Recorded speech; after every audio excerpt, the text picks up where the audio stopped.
Hi, I am Narendra Reddy Sidhu, consultant physician, medical hospital, and then fellowship in infectious diseases. ఇప్పుడు మనం ఎక్కువగా చాలా మంది భయపడుతూ ఉన్నారు. మళ్ళీ కోవిడ్ లాగా ఇంకొక ఎపిడమిక్ వస్తుంది, పాండమిక్ వస్తుంది, చైనాగా ఆల్రెడీ స్టార్ట్ అయింది, చాలా డెత్లు అవుతున్నాయి అని చెప్పి. అది మెటానిమో వైరస్, హ్యూమన్ మెటానిమో వైరస్. యాక్చువల్లీ ఈ వైరస్ గురించి ఏంటంటే మన దగ్గర ఆల్రెడీ 3 months బ్యాక్ కూడా కొన్ని కేసులు అడ్మిట్ అయి ఉన్నాయి, బాగుండేది ఎక్కువగా అయిపోయి ట్రీట్మెంట్ తీసుకుని డిశ్చార్జ్ కూడా అయి ఉన్నాయి. కాకపోతే ఇది ఎలా వస్తుందంటే జస్ట్ లైక్ మన ఫ్లూ వైరస్ ఉంటుంది, ఇన్ఫ్లుయెంజా లాగా ఆ టైప్ ప్రెజెంటేషన్తో వస్తుంది. సో ఇది మనం భయపడవలసిన పని లేదని చెప్పలేము, అంటే మనకి ఏమైనా భయపడాల్సిన పని లేదా అంటే మన వాళ్ళ నెగ్లిజెన్స్ ఎక్కువైపోతుంది. సో ఎక్కువగా కమ్యూనికేబుల్ డిసీజ్ కాబట్టి ఎక్కువ మందికి డిసీజ్ వచ్చే ఛాన్స్ ఉంటుంది.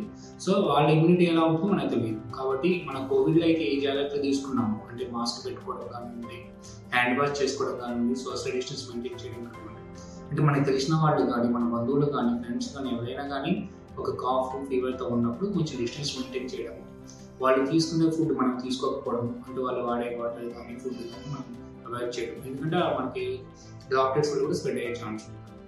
సో అలా మెయింటైన్ చేస్తూ డిస్టెన్స్ మెయింటైన్ చేస్తూ మనకి వెంటనే కాఫ్ వచ్చేస్తుంది, స్ఫోటం వస్తుంది, డ్రై కాఫ్ వస్తుంది, థ్రోట్ పెయిన్ ఉంటుంది, ఫీవర్ బాడీ పెయిన్స్ వస్తున్నాయి అంటే నెగ్లెక్ట్ చేయకుండా దగ్గరలో ఉన్న కన్సల్టెంట్ ఎవరైనా రిజిస్టర్డ్ క్వాలిఫైడ్ డాక్టర్ని మీట్ అయ్యి వాళ్ళు చెప్పిన జాగ్రత్తలు తీసుకుంటే ఎటువంటి ప్రమాదం ఉంటుంది. అలా కాకుండా ఏమి సీరియస్ ప్రాబ్లం కాదు అంట అని చెప్పి నెగ్లెక్ట్ చేసి మనకి ఎక్కువగా ఆయాసం వచ్చేదాకా సేమ్ యాజ్ మన కోవిడ్ టైంలో ఆయాసం మనకు తెలియదు అనమాట. మనం పల్స్ ఆక్సిమీటర్ చెక్ చేసుకుంటే అది సాచురేషన్ 70కి 60 కూడా పడిపోతున్నా కానీ పేషెంట్కి ఆయాసం అనేది తెలియడం లేదు.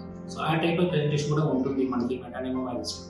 కాబట్టి మనకి కాఫ్ వచ్చి ఫీవర్ వచ్చిన వెంటనే మన కోవిడ్లో పల్స్ ఆక్సిమీటర్ ఒకటి ఉండేది, చెక్ చేసుకుని సాచురేషన్ ఎంత ఉంటుందని చెక్ చేసుకుంటూ ఇక దగ్గరలో ఉన్న క్వాలిఫైడ్ డాక్టర్ని మీట్ అయ్యి ఆయన చెప్పిన జాగ్రత్తలు తీసుకుంటూ ఉంటే భయపడాల్సిన అవసరం లేదు. సో యాజ్ యూజువల్ మనం అంత భయపడి ప్యానిక్ అవ్వాల్సిన అవసరం లేదు, అలా అని చెప్పి నెగ్లెక్ట్ చేయాల్సిన పని కూడా లేదు. మీకు వెంటనే ఫీవర్ కానీ కాఫ్ బాడీ పెయిన్స్ ఉంటే దగ్గరలో ఉన్న క్వాలిఫైడ్ డాక్టర్ని కలవండి, జాగ్రత్తగా ఉండండి. Thank you.